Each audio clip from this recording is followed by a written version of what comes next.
¡Esto es el Cordobazo! Bueno, la dictadura trajo un proyecto político y una doctrina de seguridad nacional que consistió en represión, censura, clandestinidad, represión, el Cordobazo.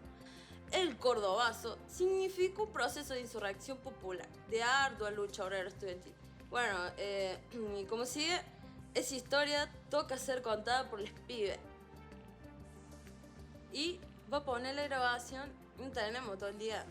Estamos en la esquina de Santa Rosa y Olegario Correa, es decir, a 20 cuadras en línea recta del centro de la ciudad de Córdoba. En este momento las tropas, al mando del general Carcaño, de las Fuerzas Aerotransportadas de Córdoba, se están acercando al centro de la ciudad para imponer el orden que la Policía Federal y Provincial, junto con la Gendarmería, no ha podido conseguir. El oficial a cargo de este operativo con nosotros. Perdón, oficial, ¿qué es lo que ustedes están esperando en este momento? Vea, en este momento no tengo autorización para ninguna manifestación.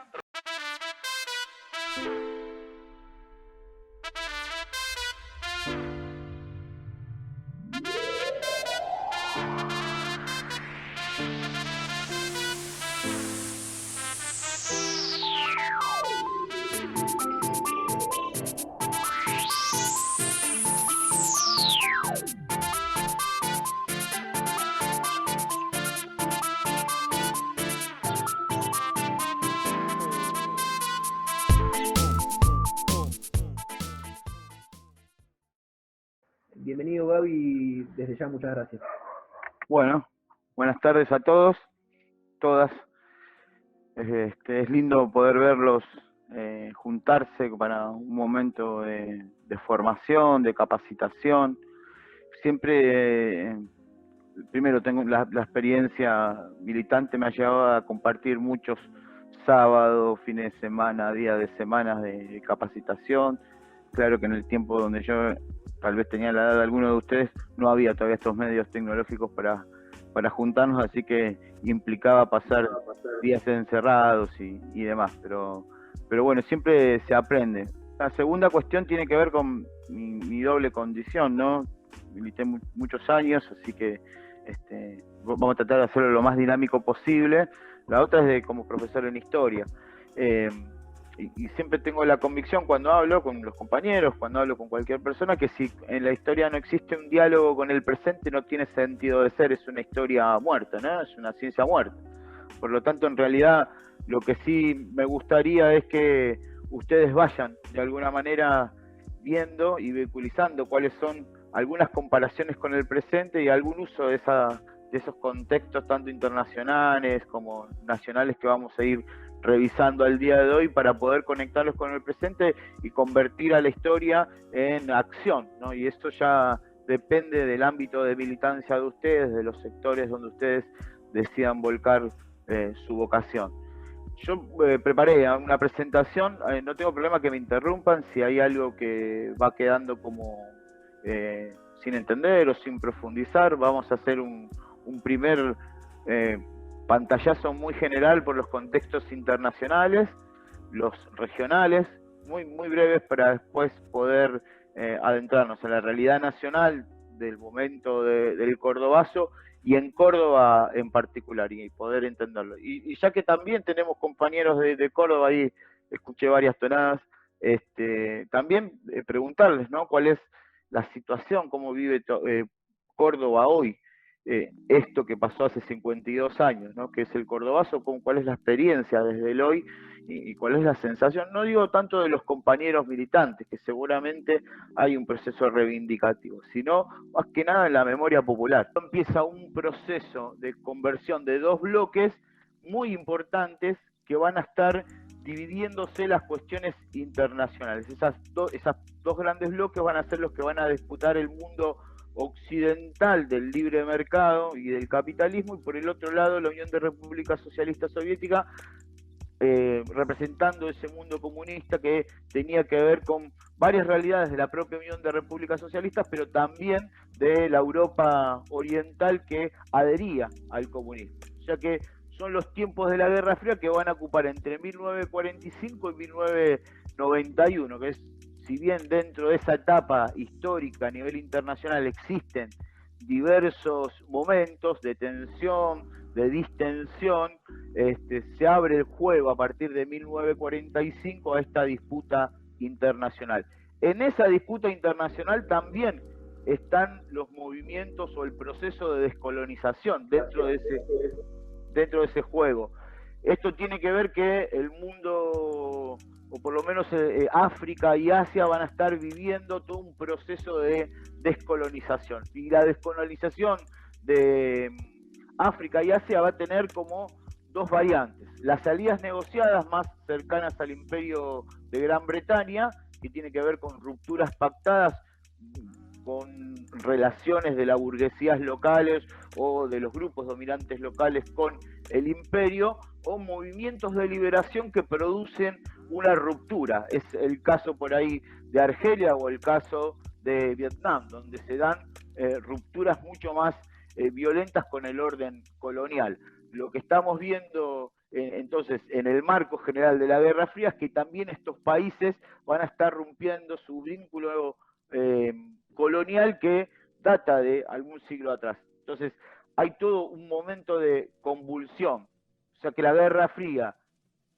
enmarcada dentro de este contexto, para mediados del siglo XX va a estar vivenciando este proceso de descolonización que les estaba haciendo referencia. Y justamente desde el mundo africano, de lo que se conoce o se dice tercer mundo, van a estar surgiendo, por ejemplo, el movimiento de países no alineados. Ahí países de América, África y Asia principalmente, con el empuje de Libia de Gaddafi, del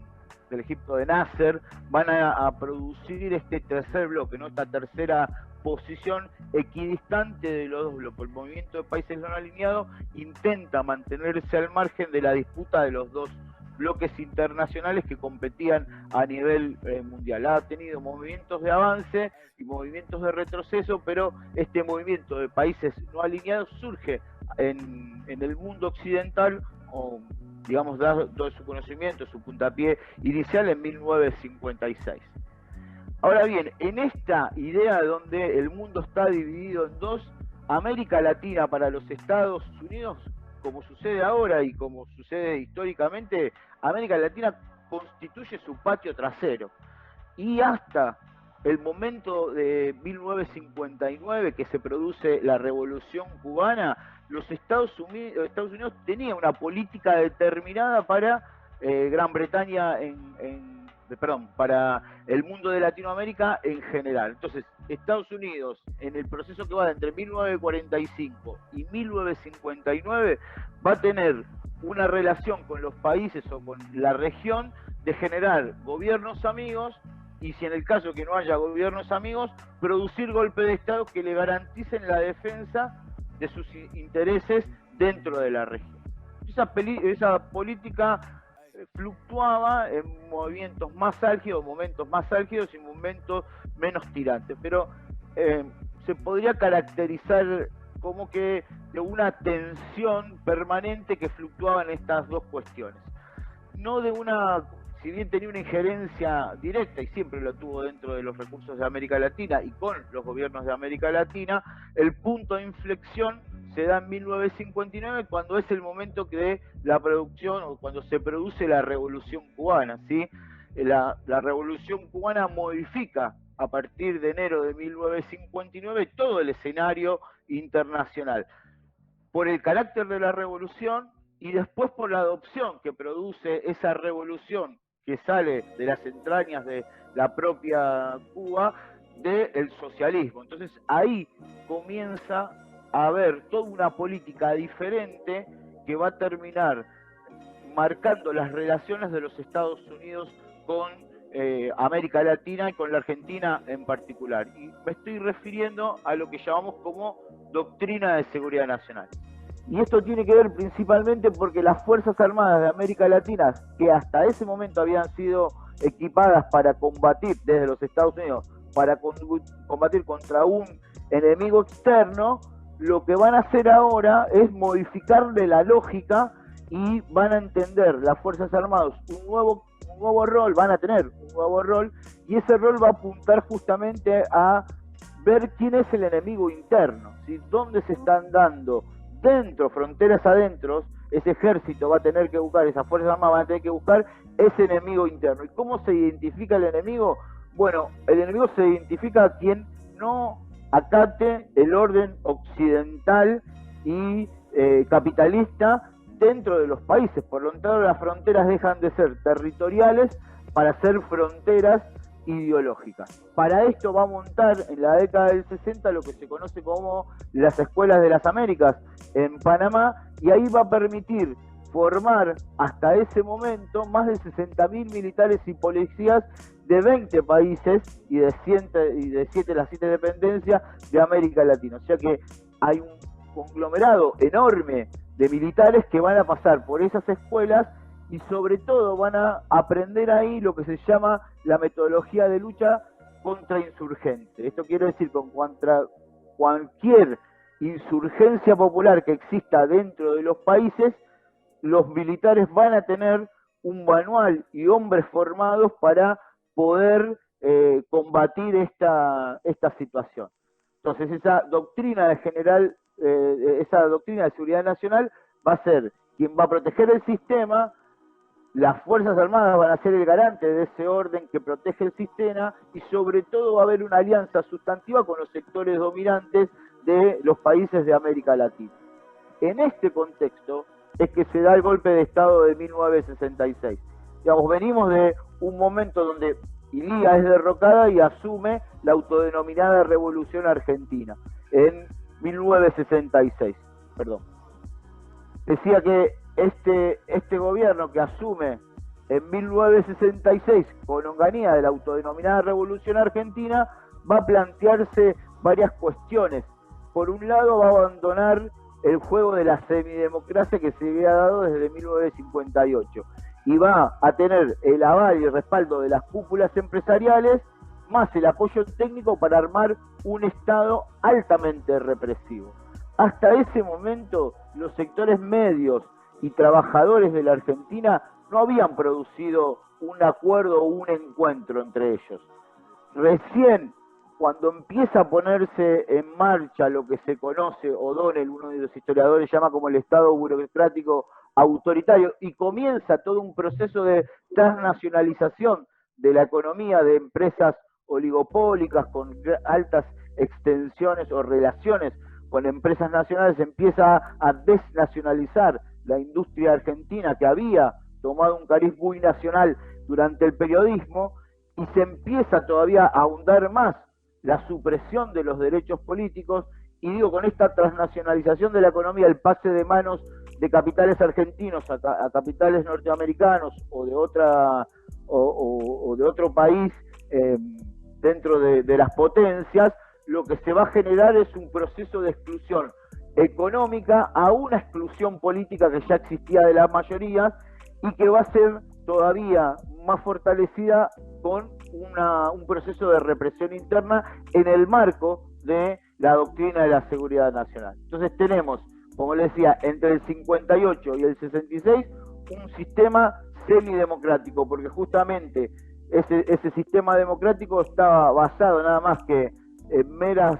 cuestiones de democracia formal, porque el movimiento mayoritario, que era el peronismo, estaba excluido de la participación, y en el periodo que va del 66 hasta el 76 va a haber todo un incremento de la violencia estatal, porque los gobiernos van a tener como premisa la ruptura de toda política, y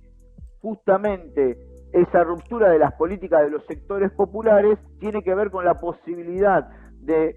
sacarle el eje al Estado de la cuestión del manejo político para ponérselo en el tecnicismo y poder producir con mayor facilidad la transnacionalización de la economía argentina. Entonces, prohibición de partidos, cierre del Parlamento, una cuestión que iba en contra de todo lo que tenía que ver con la juventud. La juventud empieza a convertirse en un actor social justamente generacional que va a atravesar a todos los sectores sociales de contestar al sistema. Este es un fenómeno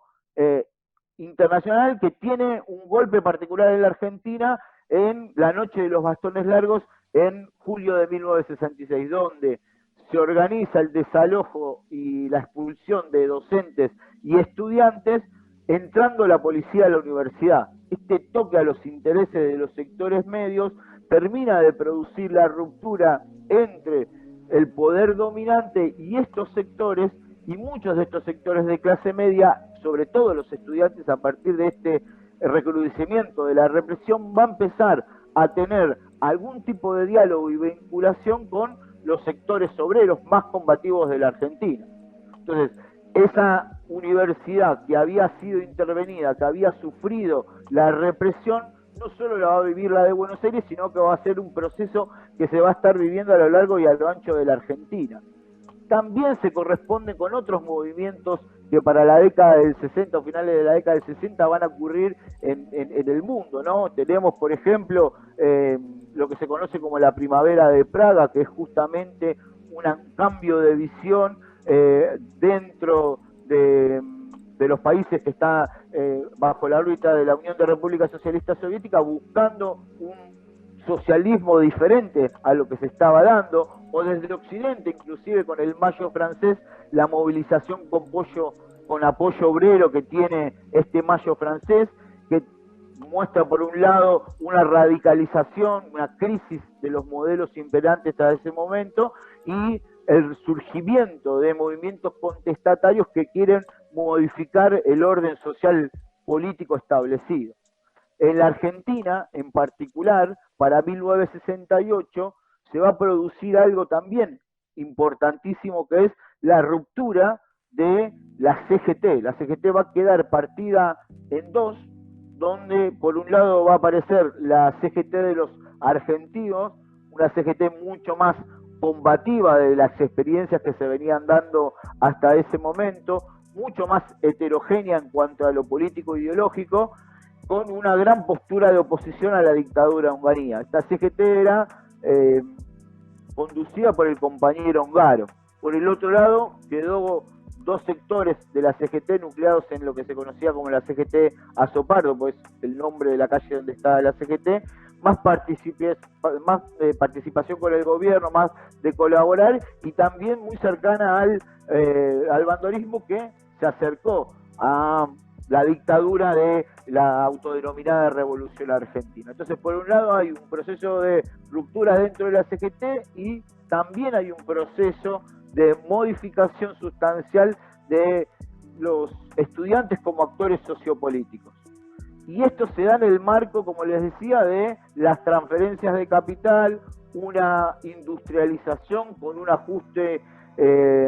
respecto a la distribución de la riqueza con los trabajadores, todas tensiones sociales y políticas que también van a poner en contra del gobierno a los sectores de la burguesía agraria, inclusive algunos sectores de las Fuerzas Armadas y de la pequeña y mediana burguesía argentina. Va a haber como un proceso de ruptura lento que va a encontrar cada vez más resistencia a la política de extranjerización de la economía. Y justamente para poder entender lo que pasa en el Cordobazo, hay que buscar en una modificación, decía al principio, en la raíz de la discusión. 1969 es como el paso de la protesta social a la movilización social, ¿sí? Y esta movilización social que comienza con el Cordobazo tiene antecedentes en otros sectores del país. Digamos que hay como un camino hacia el Cordobazo. Y ese camino, tal vez, si lo buscamos en el mes de mayo, comienza con una protesta estudiantil por el aumento en los precios de la comida de los comedores, donde va a morir en Corrientes el estudiante Juan Cabral. Va a haber una movilización por reclamo de esto, va a haber una movilización en contra de estas cuestiones de estos aumentos, y en eso el gobierno presiona con su represión y termina muriendo un estudiante. En Rosario, el 17 de mayo, en solidaridad con Corrientes, se realiza una protesta estudiantil. Y ahí también muere Adolfo Bello, otro estudiante. Por lo tanto, la CGT, frente a esta situación, la CGT de los argentinos, convoca a distintas movilizaciones dentro del país, pero en Rosario, para el día 21, se va a dar una protesta social mucho más importante con el apoyo de la CGT, y va a morir Luis Blanco, que tiene una doble condición, y acá tiene que ver con esta modificación que hay respecto a la composición de los sectores medios y los actores asalariados, ¿no? Que tiene que ver con su doble condición de estudiante y obrero. Digamos que estos son lo que viene sucediendo, de cómo va creciendo esa protesta social y se va convirtiendo cada vez en movilizaciones de enfrentamiento a una dictadura que representaba no solo la transnacionalización de la economía, sino toda la intención de la represión de los movimientos populares. Ya que tenemos el 23 un paro general en Rosario, donde paran ambas CGT, una ciudad en el Tucumanazo el día 27, y el gobierno, en vez de tener una actitud más de negociación, justamente como con esta cuestión de los infiltrados, en ese enemigo que era interno, que había que combatir, no se podía negociar, sino aniquilarlos, se va a establecer el 28 de mayo de 1969 lo que se conoce como el Consejo de Guerra, que tiene que ver en todo un aparato represivo montado para parar la protesta social que empezaba a tomar un cariz de movilización social para mayo de 1969. ¿Alguna duda o pregunta acá de lo que estoy diciendo?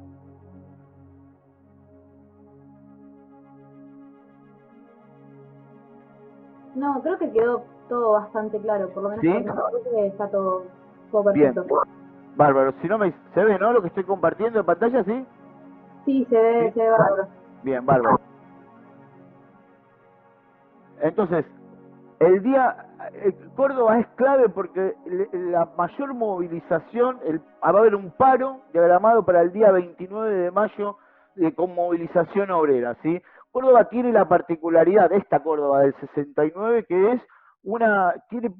por un lado es una ciudad estudiantil, ¿sí? Enmarcada dentro del barrio de Clínicas, pero es una ciudad de estudiantes universitarias. Por el otro lado también tiene la particularidad de que están los trabajadores con mayor calificación. Digamos, hay obreros mayoritariamente ligados a la industria automotriz, lo cual requiere un nivel de preparación para ese momento muy importante, o sea que eran obreros los mejor calificados del país. El gobierno intenta para el 16 achicar en esta cuestión de la extranjerización y la redistribución inequitativa de la riqueza, imponer o sacar lo que se conoce como el sábado inglés, ¿no? Hacerlos trabajar, para ponerlo en pocas palabras, hacerlos trabajar más horas con el mismo salario. Entonces esto va a generar todo un malestar. Córdoba, que había sido un epicentro muy importante para la CGT de los argentinos, sobre todo porque van a salir secciones sindicales, gremiales muy combativas. Piensen ustedes que hasta ese momento la CGT Azopardo tenía una conducción muy vertical y había pasado por un proceso de burocratización. Lo que se va a dar en Córdoba es justamente lo contrario, va a haber un formato de dirección política mucho más horizontal, con también dirigentes clasistas muy importantes que van a ir de alguna manera tomando la gimnasia más importante del peronismo y van a generar una simbiosis entre ambos que van a posibilitar un tipo de sindicalismo mucho más combativo de lo que se registraba dentro del resto del país. Le da una impronta muy particular a la CGT de los argentinos y generaba como un nuevo formato de militancia de militancia sindical. Bueno, de este proceso el 29 se va a llamar a un paro y una movilización. Los trabajadores van a abandonar, los trabajadores metalúrgicos y de Luz y Fuerza, que son los sectores más combativos, más organizados, son los primeros promotores. Van a empezar a ir de las orillas de la ciudad hacia el centro, hacia la plaza Vélez Sarsfield, va a comenzar la movilización, y en el medio que se está produciendo esto, en la noche anterior va a intentar llegar Ongaro, que es el secretario general de la CGT de los argentinos, va a ser detenido, puesto preso, y en el inicio de las movilizaciones los obreros se dan cuenta, reciben el anuncio de que Mena había sido muerto, y a partir de la muerte de este trabajador va a comenzar todo un proceso de erupción social o de movilización, de caldeo social, que va a ser el incendio de automóviles, de autobuses, la formación de barricadas, dentro de todo lo que tiene que ver con el paro y la movilización va a ser acompañado por los estudiantes, así que van a lograr entre los estudiantes y los obreros ocupar 150 manzanas de todo Córdoba, van a ocupar particularmente y va a ser imposible para la policía, por ejemplo, controlar el barrio Químicas.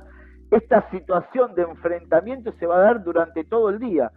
Finalmente, para la tarde-noche, cuando se da cuenta la policía que no puede controlar la situación, abandona la escena y queda la ciudad virtualmente tomada por los obreros y los estudiantes. Lo que pasa es que el gobierno, rápido de reflejo, va a mandar la intervención de las Fuerzas Armadas y eso va a romper esto. Pero el símbolo, digamos, lo que muestra Córdoba en todo el enfrentamiento del 29 y lo que se viene después, porque luego de Córdoba y del Cordobazo tenemos el Chipolotazo, el Tucumanazo, tenemos el conflicto de Santa, en septiembre también otro Rosariazo, muestra cómo la protesta social se convierte en rebelión popular y muestra los primeros ejes de lo que iba a ser la insurgencia urbana y pone de relieve, de alguna manera, lo que significaba y lo que iba a significar la resistencia contra la dictadura de la Revolución Argentina en particular y cómo de alguna manera se capitaliza a nivel mundial toda la decepción de tanto tiempo de represión y de ausencia de participación de los sectores peronistas dentro de la sociedad, ¿no? Hay como una confluencia, toma 1969 una dinámica a esa propuesta que había sido de alguna manera la resistencia en los primeros años del derrocamiento del peronismo, en una transformación del sindicalismo y en una transformación también del sujeto que se identifica con el peronismo, con elementos que antes estaban ausentes pero que tenían que ver con este contexto internacional que yo les marcaba, con esas ideas de el marxismo tomadas desde otro lugar. Digamos que va a haber como una confluencia. Entonces, lo que muestra el Cordobazo, digamos, es por un lado el fracaso del Estado represivo de la autodenominada Revolución Argentina. Lo que genera también es el aumento de la represión sistemática de las Fuerzas Armadas y también una situación caótica desde lo económico. Y por el otro lado, va a haber como un incremento de un también actor social que había aparecido ya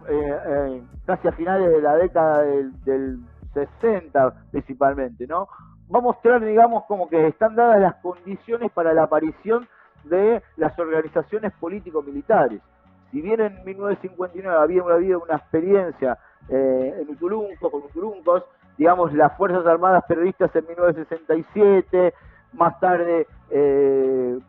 las Fuerzas Armadas Revolucionarias de la FARC, van a ser, digamos, como vistas desde otra visión. Y el Cordobazo va a permitir justamente que un año después de ese momento aparezca, por un lado, las organizaciones políticas militares con mucha más fuerza. Cuando se cumple un año del Cordobazo se va a dar el secuestro de Aramburu y va a ser la aparición pública de la organización político-militar Montoneros. Pero también, como les dije, va a haber todo un momento de movilización social que va a llevar a la ruptura y el abandono del poder de la dictadura, sobre todo porque para mí me parece que la muestra más acabada de lo que significaba la unidad obrero-estudiantil se va a dar con el Viborazo, que va a ser justamente en marzo de 1971, que también va a generar la caída del presidente Levingston. Se va a dar en Córdoba, esto tiene que ver porque el gobernador Uriburu de Córdoba en ese momento dice que anida en Córdoba una serpiente que él quiere cortarle la cabeza. Esa serpiente la llama a todo lo que tiene que ver con el comunismo, el marxismo. Piensen ustedes que está todo como muy mezclado, ¿no? El enemigo histórico e interno de la Argentina lo simbolizaba el peronismo y sobre todo los sectores más dinámicos del peronismo. Entonces él dice que quiere cortarle la cabeza a eso. con esas declaraciones empieza todo un proceso también de lucha por lo que dice este gobernador, que va a terminar con la muerte de 2 trabajadores y estudiantes, y luego el día 15 se va a dar la renuncia del gobernador, y luego va a generarse la caída de Levinson, el gobierno de ese momento nacido de este movimiento que fue denominado como viborazo por los propios cordobeses, ¿no? Entonces me parece como que Córdoba 1969, o el cordobazo en particular, muestra el cariz que toma la movilización popular y la convergencia de los sectores obreros estudiantiles, y de alguna manera la forma que se entremezclan ambas realidades, ¿no? Como que no son dos realidades antagónicas, pero sí que se van aunando su lucha, que van a permitir sobre todo la emergencia de un nuevo sujeto y una forma de actuar, y por el otro lado va a generar las condiciones para que las organizaciones político-militares puedan producir el proceso de lucha y plantear la lucha antiimperialista en el marco de la Argentina de los principios de la década del 70. Hasta acá lo que yo más o menos tenía como para decirles y compartirles. No sé si fui muy rápido, podemos hacer, no les quiero robar mucho tiempo porque sé que se aburren, porque me pasa con mis alumnos, así que no quiero tener el monopolio de la palabra tampoco. Parece que habría que hacer mucho énfasis en realidad en la historia de los movimientos populares en nuestra región, porque por ejemplo acá no tenemos grupos paramilitares en Argentina, pero sin embargo la persecución no es militar, sino que es directamente por los poderes judiciales, con la cantidad de presos políticos, la cantidad de gente que les hacen juicios por salir a luchar y pelear por un país digno. Como que creo que esas lecturas de por lo menos hacer o sea, que no nos quedemos, que no digo que esté sucediendo, sino como un comentario de cosas que suelo ver bastante, que es que revisamos la historia desde un lugar de, bueno, la historia y fin, pero creo que también es nuestro rol de militantes también de llevar a cabo proyecciones que transformen realmente la realidad de nuestra América y de la patria. Pero nada, eso era lo que quería contar. Gaby. Sí. Quería hacerte una pregunta. ¿Cómo veías vos, o si veías alguna relación entre Mayo francés y el cordobazo, sobre todo en relación a los sectores de la clase media y algunas ideas que vienen de la intelectualidad más crítica y que vienen de la mano de Sartre, Simone de Beauvoir? Y bueno, si había tenido también que ver esa intelectualidad crítica en la introducción de esas ideas dentro de las universidades, y también había posibilitado esto, ¿no? La Unión Obrero Estudiantil. Eso. Para mí, tanto de Primavera de Praga al Mayo francés son parte del clima de época, esto para que se entienda, ¿no? Digamos, miremos nuestro clima de época. Vemos Chile, vemos Colombia, eso es nuestro clima de época. Después vos no sabes cómo termina impactando acá.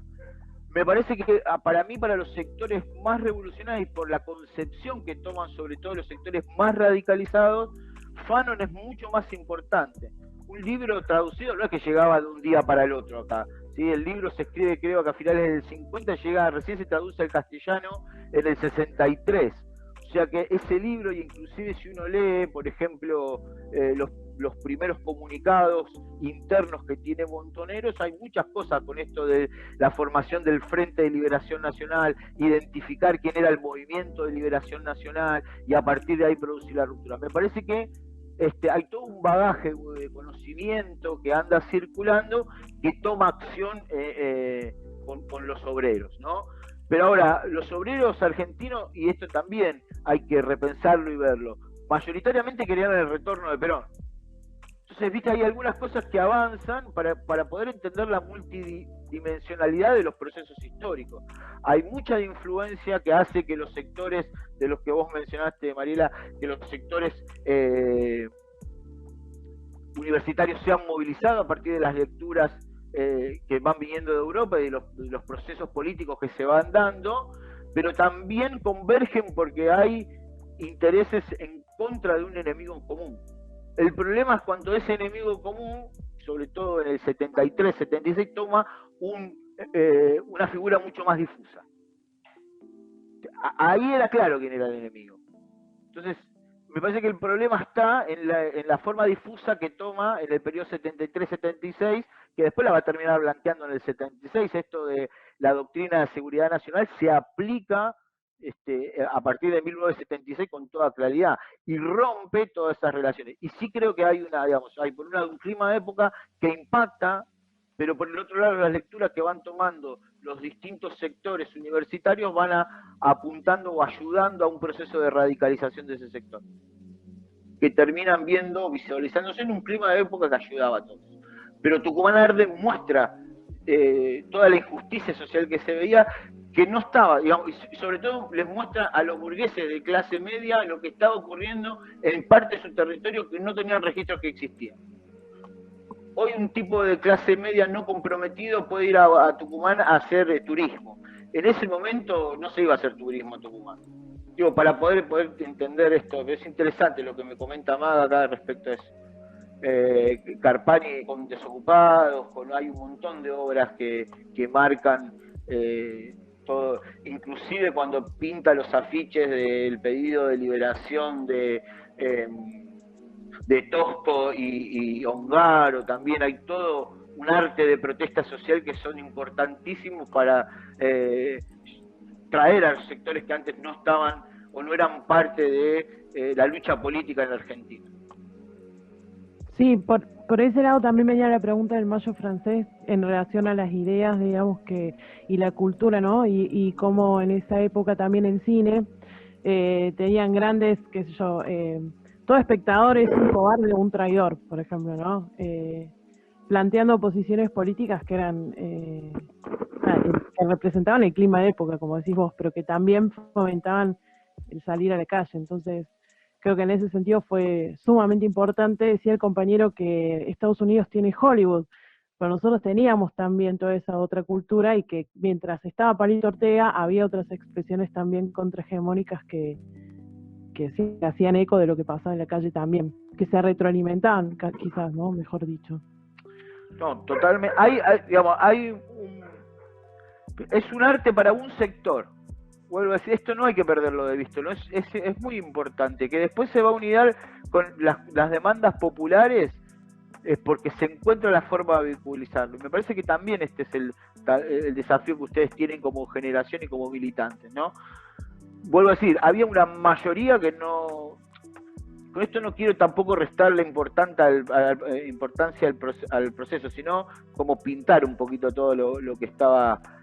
sucediendo. Es determinante porque esto va a acercar, como dice Mariela, como planteaba también Maga, un montón de gente que se mantenía al margen de todas las cuestiones que pasaban a la lucha de los sectores populares, a la movilización general. Va a haber todo un clima de época que lo va a llevar. Ahora, son muy fuertes el juego de los medios hegemónicos. Vuelvo a decir, Palito Ortega, aunque parezca risueño, tonto hoy, arrasaba Juan Corazón Ramón, sí, que le cantaba a su novia, Leo Dan, era lo que se escuchaba en la época. Había también todo esto existía en la realidad, ¿no? La familia viendo el Club del Clan, o la familia Falcone para los sectores de clase media, y había como todo un formato de televisión preparado para anidar y adormecer todo lo que pasaba. La realidad y la dinámica del proceso político y el clima de época también modifica, porque también, digamos, y esto también hay una modificación en el sujeto, una ruptura respecto a la mujer. Piense que son los años de la aparición de los anticonceptivos, las minifaldas, y esto no es mínimo. Digamos, piensen que hasta la década del 60 una mujer no era dueño de planificar su maternidad, porque el método anticonceptivo lo decidía el hombre. Los anticonceptivos, la píldora anticonceptiva le permite a la mujer planificar sobre su cuerpo. Entonces, esto también, la idea del amor libre, Woodstock, las Panteras Negras en Estados Unidos, el sit-down en México, va a haber todo un clima de época que inclusive avanza estas dos cuestiones que yo les mostré, que son de épocas contestatarias, que están en el marco del estado de bienestar y las modificaciones hacia donde quería avanzar los sectores más dinámicos de la sociedad y la puja que terminan imponiendo, lo que se termina imponiendo de los sectores de la economía concentrada, de la economía y la cultura concentrada, ¿no? A mí me parece que hay un montón de cosas que son recontra interesantes y que también sería bueno que las señalemos, ya que estamos charlando de la fecha.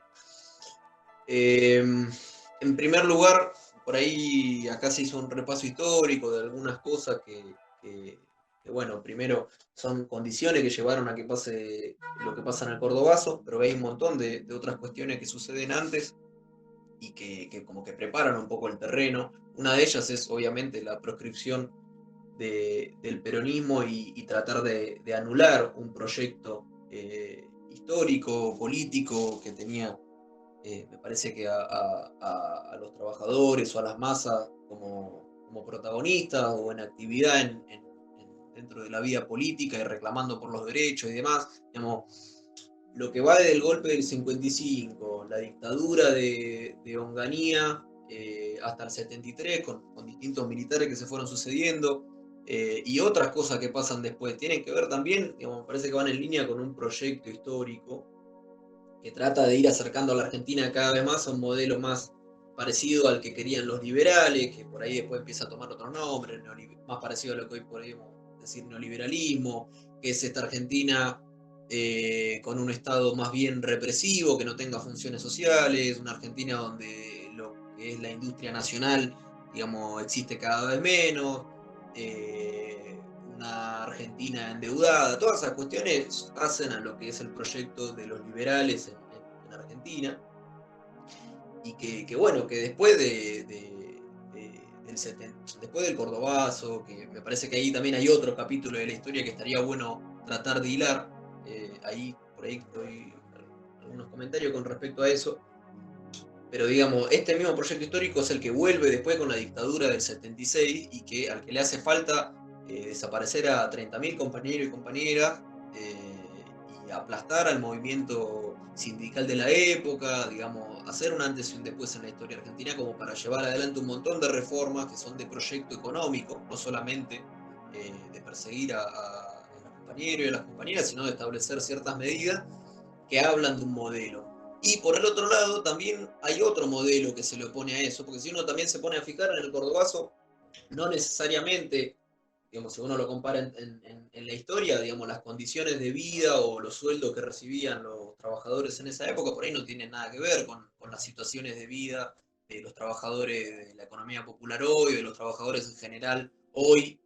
habiendo pasado 50 años, que completamente peor. Sin embargo, así todo, una cuestión que me parece que motorizaba no era la cuestión de la necesidad, pero también había un proyecto histórico, o ir en contra del proyecto histórico que se veía que estaban implementando los militares en ese momento, que bueno, después el sistema también aprende que bueno, en dictadura o en democracia hay un millón de mecanismos, ¿no? para llevarnos hacia ese modelo. Pero digo, me parece que hay algunas cuestiones que son interesantes y que en línea también con ese modelo que toman los trabajadores como propio, también está el capítulo siguiente al Cordobazo, que es justamente lo que decían recién, que empiezan a aparecer distintas organizaciones, sí, político-militares, porque en la época tomaban esa forma, pero distintas organizaciones que tienen a los jóvenes como protagonistas y que empiezan a pujar por reivindicaciones cada vez más fuertes. Ahí hay otro episodio que me parece que podríamos tranquilamente tener otro taller o varios talleres con respecto a ese tema, porque es muy extenso, pero me parece que también habla de que justamente cuando empieza a haber mayor participación entre la juventud y mayor puja por reivindicaciones un poco más profundas, y el sistema empieza a ver que si los pibes no están en la boludez o no están por ahí una mentalidad más conformista o quedándose con lo que ofrece el sistema, sino que empiezan a pedir por cada vez más cosas y por cada vez más mejora, entonces hay algo que está en peligro para el sistema, y ahí es cuando empiezan a aparecer todas estas situaciones represivas o de matan a los compañeros, que desaparecen a los compañeros. Hay un montón de cosas. Pero bueno, creo que también un poco la idea de hoy es rescatar eso, rescatar el rol de la juventud en la época, rescatar cuáles eran las situaciones que también uno a veces se pone a pensar y dice, bueno, che, pero hoy estamos viviendo un montón de situaciones de mierda y no hay otro Cordobazo, no hay otra insurrección popular. Bueno, son muchas cuestiones las que hacen que se llegue a ese momento. No es tan simple, pero lo que sí me parece que no hay que perder de vista es que, bueno, hay determinados sectores que sí o sí tienen que estar presentes. Y, y bueno, me parece que como juventud somos uno de ellos, ¿no? Somos los que tenemos mayor energía o más potencia para buscar por reivindicaciones más profundas, para no frustrarnos a la primera que algo no sale tan bien, a la primera que no pasa lo que habíamos pensado que iba a pasar. Bueno, no queda otra cosa que seguir rescatando este tipo de procesos y aprender, no para copiarlos, pero sí para digamos, en el momento histórico que nos toca vivir, tratar de sí repetir algunas condiciones o generar las propias, ¿no?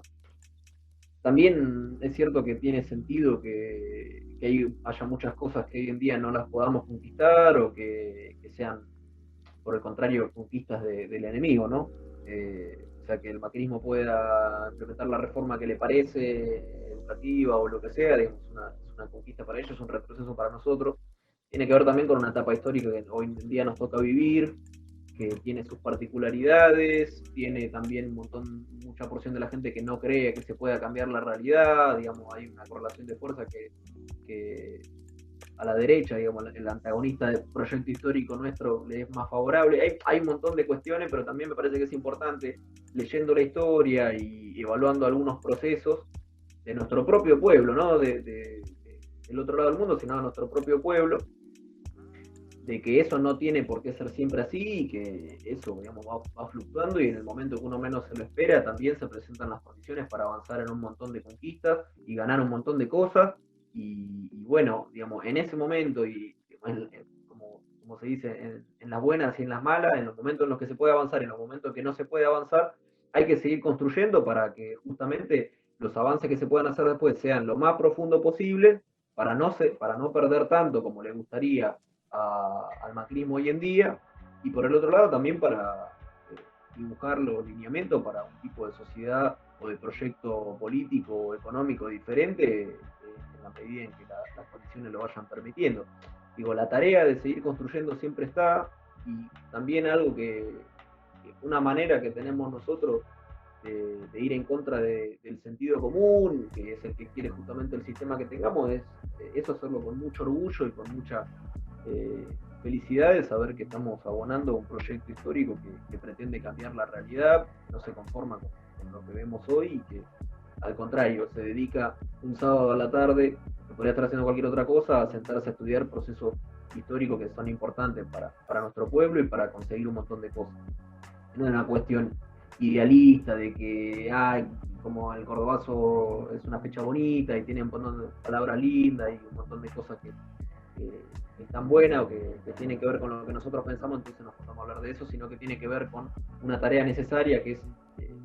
entender todos los procesos históricos que vivió nuestro país y bueno, aprender de eso para las transformaciones del futuro, ¿no? Esa es un poco la tarea y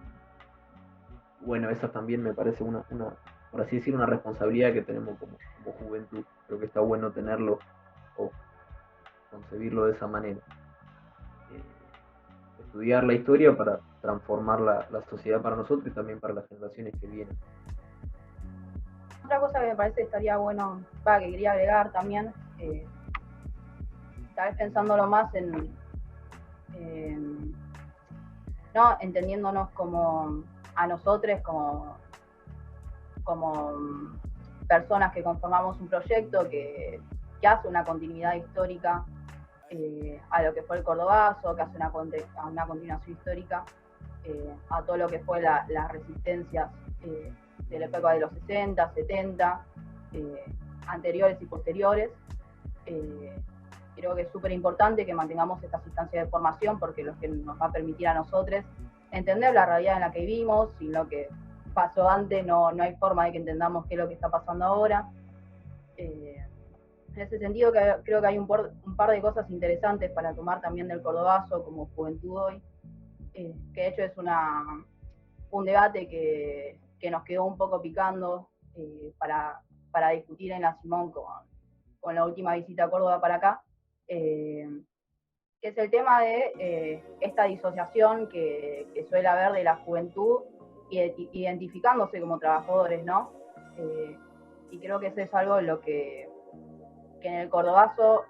había una conciencia de clase por parte de la juventud, identificándose como trabajadores y muchos identificándose como estudiantes al mismo tiempo, que creo que hoy está muchísimo más difuminada, que también tiene que ver mucho con las pocas ofertas laboral que hay para la juventud, e incluso la juventud no sintiéndose parte de la economía popular cuando de hecho es parte de la economía popular. Creo que la mayoría de los jóvenes acá, excepto tal vez Secus, somos trabajadores de la economía popular, muchos también somos estudiantes, y me parece un punto muy importante a poder laburar en el sentido de la importancia que tiene eso para llevar adelante procesos y también para que el pueblo y los jóvenes tomen esa conciencia de clase, ¿no? Entonces, en ese sentido, también un poco tal vez con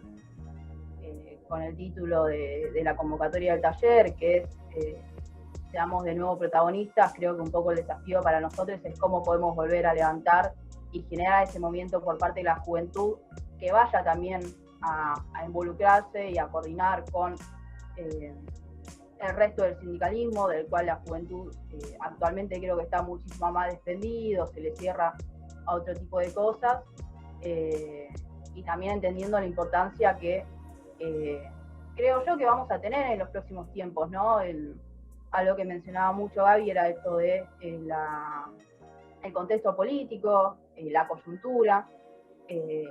y cómo estamos viendo eso, todo lo que está pasando en Chile, lo que está pasando en Colombia, que sin embargo no es la realidad nacional en este momento, pero sabemos que el país está en un momento muy crítico económicamente, que no va a ir para mejor, que nos va a demandar muchísimo esfuerzo para que el pueblo no se muera de hambre, así esa es la vara que nos bajaron, y por las luchas que hoy tenemos va a lo más básico, pues, que es poder comer, que es poder vivir, y bueno, creo que en ese sentido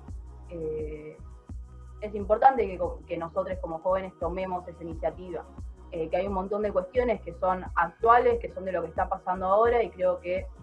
todos los momentos históricos que han pasado grandes cosas han tenido que ver también con decisiones muy particulares de ese momento, que en ese momento fueron novedosas, que en ese momento fueron audaces, que en ese momento fueron a la raíz del problema, y creo que nosotros como jóvenes es lo que tenemos que hacer ahora, pensar qué cosas nuevas podemos hacer, entendiéndonos como parte de esta continuidad histórica, como parte de este largo recorrido del pueblo por la liberación, y también emocionarnos y ponernos como objetivo nosotros tomar ese lugar, nosotros tomar iniciativa de ver lo que está pasando y ver qué podemos hacer, que no se haya hecho ya, que pueda generar un pacto en esta situación. Creo que lo cultural es súper importante, que es algo que estamos arrancando a laburar fuerte, con un montón de discusiones en el medio, que siempre ha sido muy importante a lo largo de la historia. Bueno, ahora Chile, todo lo que fue el levantamiento popular, sin lo que hubiera sido toda la movida cultural que hubo detrás, que también tuvo un impacto muy grande en el sentido común del pueblo chileno, no hubiera sido lo mismo sin eso. Entonces creo que lo más importante también de estos talleres,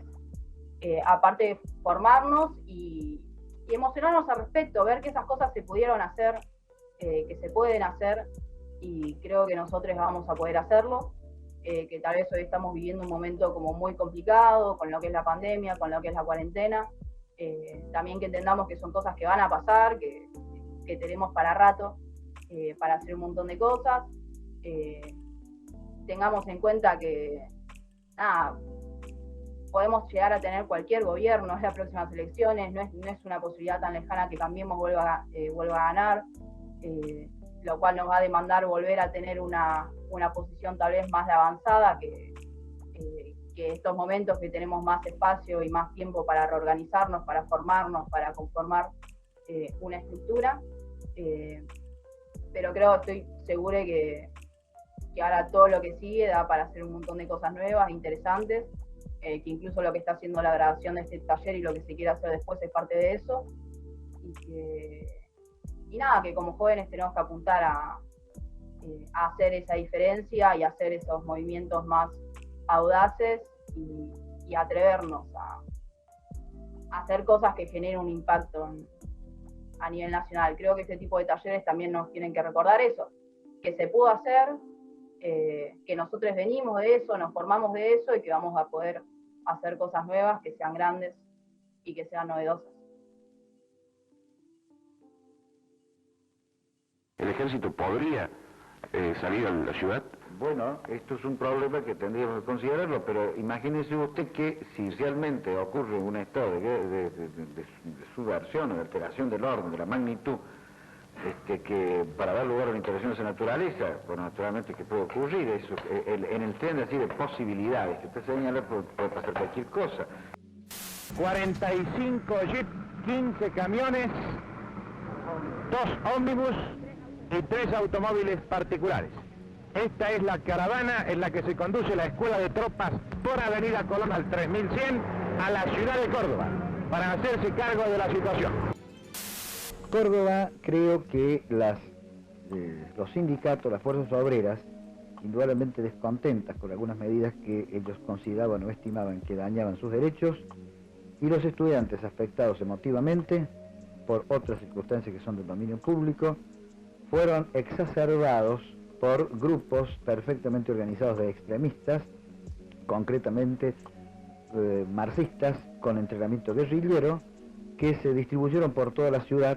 impulsaron y guiaron ese movimiento espontáneo que suele ocurrir en todas las masas y que en definitiva provocaron el desastre y ocasionaron también los tiroteos que marcaron la jornada del viernes.